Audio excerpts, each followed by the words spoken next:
Salmo 95. Por gentileza, mantenha aí, após a leitura, a sua Bíblia aberta, que nós vamos caminhar por esse salmo.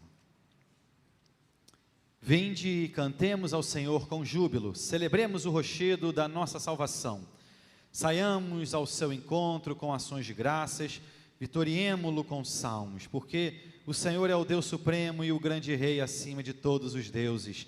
Nas suas mãos estão as profundezas da terra e as alturas dos montes lhe pertencem. Dele é o mar, pois ele o fez, obra de suas mãos os continentes. Vinde, adoremos e prostremo-nos, ajoelhemos diante do Senhor que nos criou. Ele é o nosso Deus e nós, povo do seu pasto e ovelhas de sua mão. Hoje, se ouvirdes a sua voz, não endureçais o coração como em Meribá, como no dia de Massá, no deserto, quando vossos pais me tentaram, pondo-me à prova, não obstante terem visto as minhas obras. Durante 40 anos estive desgostado com essa geração e disse: é povo de coração transviado, não conhece os meus caminhos, por isso jurei na minha ira, não entrarão no meu descanso. Oremos mais uma vez, queridos. Bondoso Deus, que alegria estarmos aqui. Aqui nós já nos confessamos, aqui nós alegremente já cantamos louvores ao Teu nome, já podemos aqui rever queridos irmãos, nos cumprimentar, participar, Deus, desse tempo de adoração, de culto. E agora, Deus, queremos ouvir a Tua voz. Fale conosco, Deus, ilumine, Pai, as nossas mentes, nossos ouvidos, os nossos corações, de maneira que entendamos e internalizemos, Deus, tudo aquilo que Tu tens para nós, em Cristo Jesus, nosso Senhor, que nós te oramos. Amém. Queridos, a adoração, ela é talvez aí, um dos grandes temas da vida cristã. John Stott, ele escreveu certa vez: a verdadeira adoração é a atividade mais elevada e nobre da qual o homem, pela graça de Deus, é capaz. Mas muito do que se vê por aí afora pode ser considerado tudo menos adoração a Deus. A A.W. Tozer, ele afirma que algumas igrejas passaram a adotar como que programas diversos no lugar de uma adoração sincera e verdadeira. E veja, ele escreveu isso cerca de 50 anos atrás. Possivelmente esse problema na adoração de algumas igrejas perdure até hoje. O Salmo 95 nos diz justamente então como adorar ao Senhor. Na verdade, o Salmo ele faz uma chamada à adoração. Ele explica como e por que devemos adorar ao Senhor e ainda, então, vai agora nos advertir sobre o que acontece se não adorarmos ao Senhor, mas, na verdade, endurecermos os nossos corações. Historicamente, queridos, a igreja cristã, ela tem utilizado os primeiros versos desse salmo como uma espécie de fato, um chamado à adoração, desde ali por volta do século IV. É o chamado aqui de venite, é uma palavra latina para vir, é um convite, portanto, à adoração. Alguns comentaristas, eles até afirmam que esse salmo, ele foi escrito na época ali da festa dos tabernáculos, e era, sem dúvida nenhuma, um momento de grande alegria para o povo.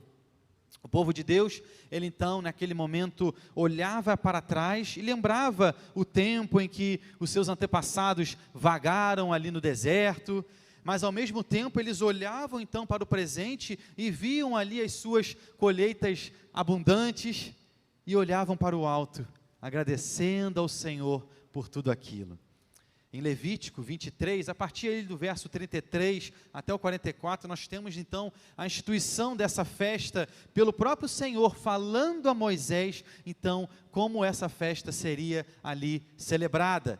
E lá em Levítico 23, no verso 34, o Senhor fala assim: fala aos filhos de Israel, dizendo, aos 15 dias desse mês sétimo, será a festa dos tabernáculos ao Senhor, por 7 dias. E ali então o Senhor vai discorrendo a Moisés tudo como então deve ser feito acerca dessa festa dos tabernáculos. O Salmo 95 provavelmente foi escrito então após os exilados deixarem a Babilônia, retornarem então agora ali para Judá, e os últimos versos desse Salmo de 8 a 11 poderiam então ali trazer agora à memória do povo aquele tempo que eles passaram no deserto. Hebreus capítulo 3, no verso 7, e também no capítulo 4, verso 13, eles vão citar então esses versos aqui do nosso Salmo, e também aplicam agora esses versos à vida do cristão. Inclusive, Hebreus 4, verso 7, ele nos afirma inclusive a autoria desse Salmo. Diz o texto de Hebreus 4, verso 7, de novo determina certo dia, hoje, falando por Davi, muito tempo depois, segundo antes fora declarado, hoje, se ouvirdes a sua voz, não endureçais o vosso coração. Com isso, nós vamos então analisar o que o Salmo 95 tem a nos ensinar em agora se tratando da adoração a Deus. Em primeiro lugar, nós observamos aqui a alegria na adoração. Veja comigo, os versos 1 e o 2. Diz o texto: vinde, cantemos ao Senhor com júbilo, celebremos o rochedo da nossa salvação, saiamos ao seu encontro com ações de graças, vitoriemo-lo com salmos. O salmo então ele começa com essa convocação à adoração, e a adoração daquele que é o rochedo da nossa salvação. Apesar de sabermos que nós podemos adorar a Deus até mesmo em silêncio, em oração, o salmista, ele aqui nos introduz uma forma interessante de adorarmos ao Senhor, com júbilo, com alegria, com entusiasmo. C.S. Lewis, ele tem um estudo sobre o livro de Salmos, e nesse estudo ele compara um pouco a adoração, então, dos antigos judeus com a nossa adoração contemporânea. E ele, na verdade, queridos, ele não advoga que a adoração antiga era melhor, mas, na verdade, ele coloca que havia um ingrediente muito interessante e que parece que se perdeu ao longo dos anos. Ele chama isso de apetite por Deus. Afirma Lewis: eles se alegram e se regozijam, seus dedos coçam pela harpa. Vamos cantar, trazer a harpa alegre com o alaúde. Vamos cantar alegremente e fazer barulho alegre. Barulho, você pode muito bem dizer, mera música não é suficiente. Que todos, até mesmo os gentios, batam palmas. Tenhamos símbolos retumbantes, não apenas bem afinados, mas também altos e dançantes. E aqui, ao longo da sua frase, ele vai aqui citando alguns salmos que ele se utiliza para então trazer. Assim, queridos, o Salmo 95 nos sugere algumas formas de adorarmos a Deus. A primeira é através do canto. Existem muitos tipos de adoração, assim como existem muitos estilos musicais, mas não é por acaso que a adoração bíblica, seja no Antigo, seja no Novo Testamento, inclui o canto. Cantar expressa emocionalmente também o pensamento humano. Cantar expressa alegria, e a Bíblia, sabemos bem, na sua essência, é um livro alegre. Há alegria em nossa salvação, há louvor ao Deus que providenciou essa salvação para nós. Uma outra forma de se adorar, mostrada também aqui no Salmo, é através da música. Música aqui, queridos, seria então esse acompanhamento de instrumentos durante a música. Mesmo que ele não chegue ali a elencar quais instrumentos, em outros tantos salmos, como por exemplo o 150, ele coloca uma infinidade de dispositivos musicais como a harpa, a lira, a flauta, a trombeta, mostrando assim que Deus, ele se agrada de uma música tanto cantada quanto instrumentalizada. Isso não significa, queridos, que sempre então vamos precisar de instrumentos musicais na adoração, mas nos mostra que para o Senhor é natural se utilizar daquilo que nós temos de melhor. Se temos um violão, se temos uma bateria, um baixo, que sejam esses instrumentos a glorificar a Deus, não pelo instrumento em si, mas por quem toca, pelo instrumentista usado pelo Senhor para a sua glória. Além do canto, além da música, outra forma de adoração extremamente importante, queridos, é o uso das palavras.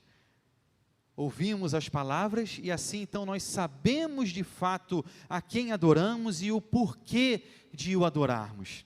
O final do verso 7 nos diz assim: hoje, se ouvirdes a sua voz. Isso tem a ver, queridos, claramente com a revelação de Deus. Ouvir a voz de Deus é observar com atenção a sua palavra. E então nós agora conseguimos responder com obediência. O primeiro verso do Salmo fala de ações de graças.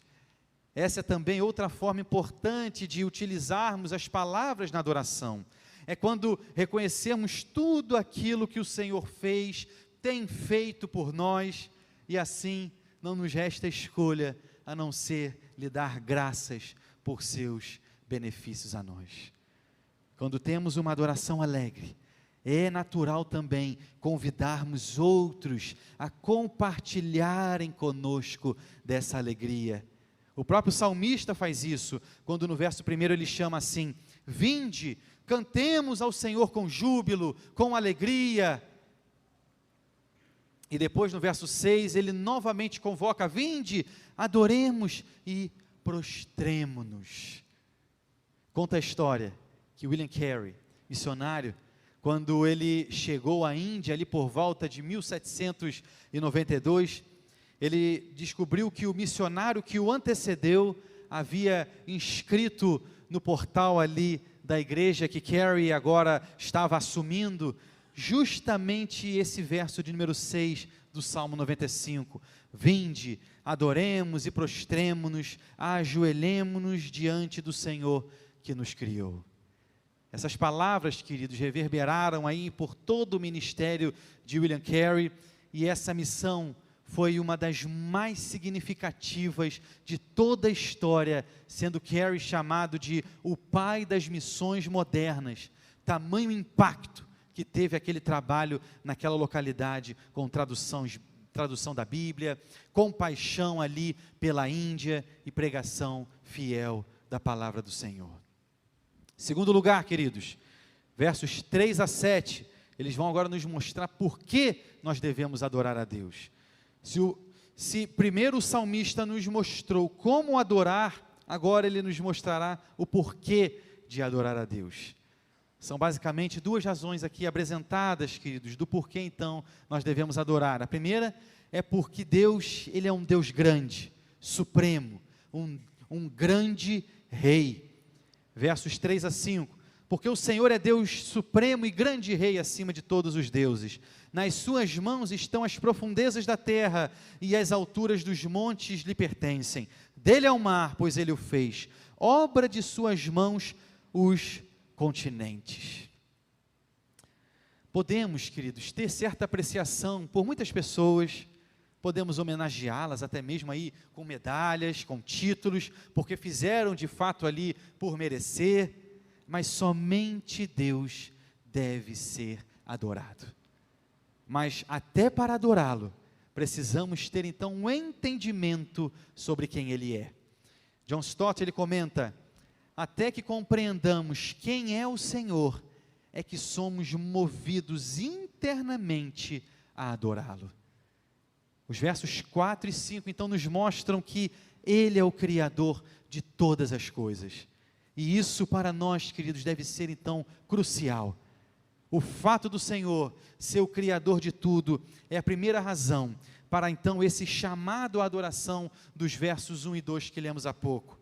Um Deus tão grande, soberano, que criou tudo e todos, somente Ele é digno da nossa adoração.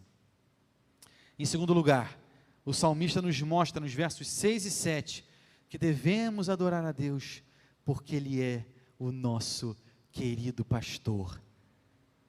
Versos 6 e 7: vinde, adoremos e prostremo-nos, ajoelhemos diante do Senhor que nos criou. Ele é o nosso Deus e nós, povo do seu pasto e ovelhas de sua mão. Esses versos, queridos, se utilizam aí do relacionamento de Deus com seu povo, para justificar então agora a nossa adoração a Ele. Nós aqui percebemos que a adoração ao Senhor, ela é sempre pessoal, porque nós somos lembrados de que Deus não apenas fez ali as profundezas da terra, como nos mostra o Salmo, as montanhas, os mares, mas também nos criou. Ele não é só o Deus criador dos céus e da terra, mas também é o nosso Criador. E além de nos criar, Ele cuida de nós, se relaciona conosco, intervém na história por amor. Somos o seu povo, somos sua família, e o salmista utiliza essa imagem belíssima então, de um pastor e suas ovelhas. Somos as ovelhas, o Senhor é o nosso pastor, aquele pastor que nos dirige, que nos conduz, que nos exorta, que nos alimenta, que nos leva e conduz a pastos verdes. Em João 10, Jesus nos diz: eu sou o bom pastor dá a vida pelas ovelhas. E em seguida, no verso 14, ele coloca: eu sou o bom pastor, conheço as minhas ovelhas e elas me conhecem a mim, assim como o Pai me conhece a mim, e eu conheço o Pai, e dou a minha vida pelas ovelhas. E um pouco mais à frente, no verso 27 e também no 28, Jesus nos diz: as minhas ovelhas ouvem a minha voz, eu as conheço e elas me seguem. Eu lhes dou a vida eterna, jamais perecerão, e ninguém as arrebatará da minha mão. Devemos adorar a Deus, queridos, porque Ele é Deus, o Deus que nos criou, mas ainda mais, porque Ele deu a sua própria vida no nosso lugar. O nosso amoroso pastor deu a sua própria vida por ovelhas como nós, ovelhas compradas por esse sangue precioso. Um alto preço, queridos, foi pago por nossas vidas. Ele colocou a fé também nos nossos corações, e agora Ele mesmo nos guarda, nos preserva. Somos as ovelhas agora abrigadas nas mãos de Cristo, e nada poderá nos arrebatar, nos tirar dessas preciosas mãos. O que nos chama, queridos, atenção nessa parte do Salmo, é que além de dar então agora as razões de se adorar a Deus, o salmista também nos convida a fazer tudo isso com reverência. E essa reverência, ela é fundamental para então equilibrarmos esse chamado à adoração. Se antes observamos que o Senhor se agrada de canto, de música, sabemos que não é toda música, todo canto que agrada ao Senhor. O que precisamos notar aqui no verso 6 é que cada um dos verbos escolhidos pelo salmista aqui então no hebraico, querem demonstrar uma postura de humilhação na presença do Senhor. No hebraico, queridos, esse verso de número 6 seria como se tivesse escrito assim: vinde, curvemo-nos, ajoelhemo-nos em reverência e prostremo-nos. Nós estamos, queridos, testemunhando aí, não sei quantos estão ouvindo aí as últimas notícias, de um movimento interessante que tem ocorrido ali na Universidade de Asbury, nos Estados Unidos. Para muitos teólogos, o que tem ocorrido ali é um avivamento. Reverendo Nicodemos, agora, até numa recente live, ele confirma que um avivamento não é necessariamente um movimento que envolva pessoas falando em línguas estranhas, caindo no chão, ou algum tipo de musiquinha constante de fundo ao longo de um sermão, por exemplo. Mas um avivamento, queridos, envolve arrependimento, envolve cura, envolve pregação fiel da palavra de Deus. E esse culto lá na Universidade de Asbury demonstra essas características, sem uma liderança específica, sem pessoas tomando ali a frente para levar a glória para si, sem uma chamada exaltando o pastor fulano, grupo fulano de tal, mas a pregação pura e simples, um louvor comum, mas fiel às Sagradas Escrituras. É isso que o salmista, queridos, aqui coloca também no Salmo 95, uma adoração pobre, sóbria, perdão, porém sincera, verdadeira, reverente, mas alegre, vibrante, fundamentada nas Escrituras Sagradas. Terceiro lugar, queridos, versos 7 a 11, vão agora nos mostrar um aviso até mesmo repentino ali do Senhor, através do salmista. Após a chamada adoração, nos mostrando como adorar e por que adorar a Deus, ele encerra agora o salmo como que um alerta. O salmista nos convoca a ouvir a voz de Deus e obedecê-la. Veja comigo, 7 a 11 os versos. Ele é o nosso Deus e nós, povo do seu pasto e ovelhas de suas mãos. Hoje, se ouvirdes a sua voz, não endureçais o coração, como em Meribá, como no dia de Massá no deserto, quando vossos pais me tentaram, pondo-me à prova, não obstante terem visto as minhas obras. Durante 40 anos estive desgostoso com essa geração e disse, é povo de coração transviado, não conhece os meus caminhos. Por isso, jurei na minha ira, não entrarão no meu descanso. Adoração, queridos, sem obediência é uma farsa. Como vimos ao longo, não só desse salmo, mas aí de toda a nossa exposição pelos salmos reais, a adoração ela começa, queridos, com o ouvir ao invés de falar. Precisamos ouvir o Senhor enquanto lemos a sua palavra. A adoração ela deve ser baseada na pregação fiel da palavra de Deus. Primeiro, precisamos então ouvir a palavra. Segundo, obedecer essa palavra. E só então louvá-lo com alegria por aquilo que nós ouvimos.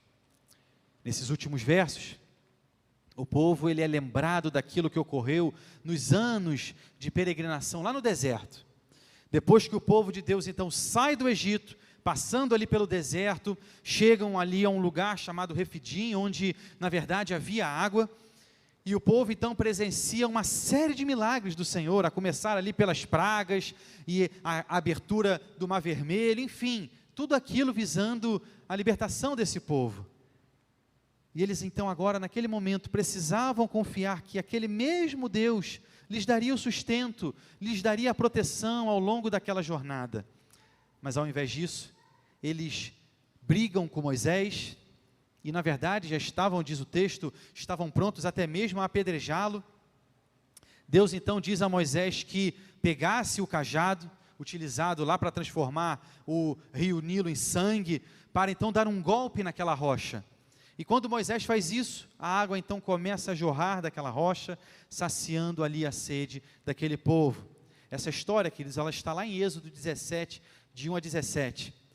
E ali naquele momento um nome duplo é dado a esse local.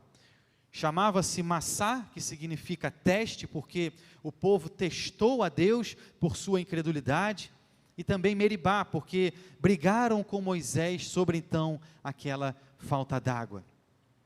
Anos mais tarde, em Números 20, capítulo 20, de 1 a 13, nós lemos ali acerca de um evento semelhante, quando então Deus providencia a água novamente, mas lhes é dito no verso 13 de Números capítulo 20, são estas as águas de Meribá, porque os filhos de Israel contenderam com o Senhor, e o Senhor se santificou neles. Em Deuteronômio 33, verso 8, vemos então esses dois nomes aparecerem agora juntos. Diz o texto, de Levi disse, dá, ó Deus, o teu tumim e o teu urim para o homem, teu fidedigno, que tu provaste em Massá, com quem contendeste nas águas de Meribá. Essa é, portanto, queridos, agora a ilustração aqui que o salmista se utiliza para mostrar a desobediência do povo e a consequência danosa de não terem entrado na terra prometida. E fica claro o alerta para todos nós. Se queremos adorar a Deus, não podemos ter um coração endurecido contra a palavra de Deus, um coração endurecido que busca testar a Deus, um coração endurecido que deseja, na verdade, brigar com o Senhor, que só reclama, que só enxerga as circunstâncias que estão à sua frente, se esquecendo que vivemos a nossa vida aqui visando algo muito maior, que é a vida eterna, quando eternamente viveremos com o nosso bom pastor. A verdadeira adoração envolve ouvir a palavra de Deus, obedecer a palavra de Deus e louvar a Deus por tudo isso. Concluindo, queridos, o Salmo 95 é um salmo que nos chama a uma adoração sincera, a uma adoração verdadeira ao Senhor. Esse Deus que é Rei e Senhor das nossas vidas, requer de nós uma adoração com alegria. Além disso, nos mostra por que devemos adorá-lo, porque Ele é grande, porque Ele é o nosso bom pastor, que dá a vida por nós, suas ovelhas, e assim, Ele nos alerta quanto a uma adoração correta, verdadeira, sincera, de um povo, na verdade, que se apega à sua palavra, e não possui um coração endurecido. Que o Senhor nos ajude a sermos adoradores que o adorem em espírito e em verdade. Pastor Índio Mesquita, escrevendo aqui uma canção belíssima, chamada Pra Te Adorar, fala assim: ó Deus, para te adorar em espírito e em verdade, preciso conhecer-te e saber quem tu és, andar nos teus caminhos, viver vida de amor, em tudo buscar teu reino, dedicando a ti o meu louvor. Não se vive em momentos uma vida de adoração, muito mais que sentimentos, é preciso ter consagração, é saber que minha vida sempre está em tuas mãos, e te amar assim de todo o coração. Amém?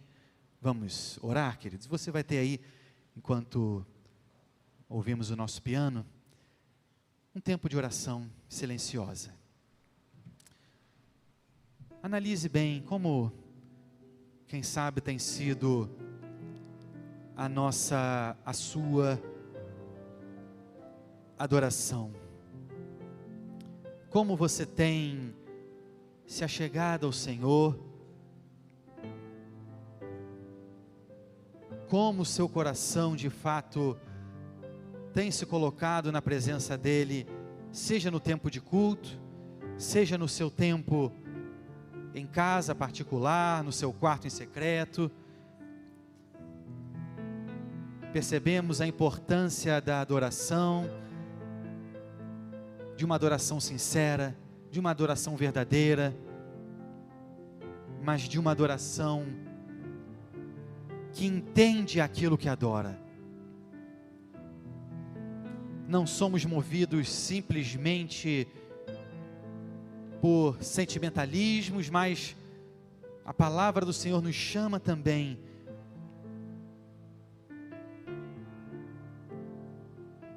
a conhecê-lo. E esse Deus tão grande se revelou através dessa palavra maravilhosa.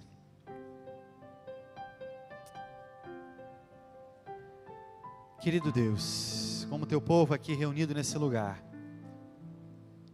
te louvamos, porque somos povo teu, porque somos família tua, porque somos pastoreados, Deus, pelo bom pastor. Que alegria é sabermos que até mesmo nas exortações nós temos um pastor amoroso, que só faz isso porque nos ama. Ó Deus, fica com cada um aqui, Deus, com cada questão, circunstâncias. Por vezes, Deus, fraquejamos, cedemos, e o pecado vem, toma os nossos corações, e por vezes, nossos corações são corações duros, endurecidos pelo pecado. Ó Senhor, quebre esse pecado, Pai, que sejamos, Deus, adoradores que te adoram em espírito e em verdade. Que os nossos corações, Deus, sejam corações aonde há a presença do Santo Espírito, aonde de fato Cristo reine, para a tua honra e glória. E que vivamos, Deus, uma vida em adoração, que sejamos uma igreja, Deus, conhecida pela nossa adoração, pelo nosso louvor, reverente, mas alegre, simples, mas não simplória. E que tu acompanhes, Deus, cada irmão ou irmã ao longo, Deus, dessa semana, nas suas lutas particulares, nas suas questões, e que tenhamos sempre em mente que ninguém poderá nos arrebatar dessas maravilhosas mãos. Nós choramos em Cristo Jesus, Senhor nosso. Amém.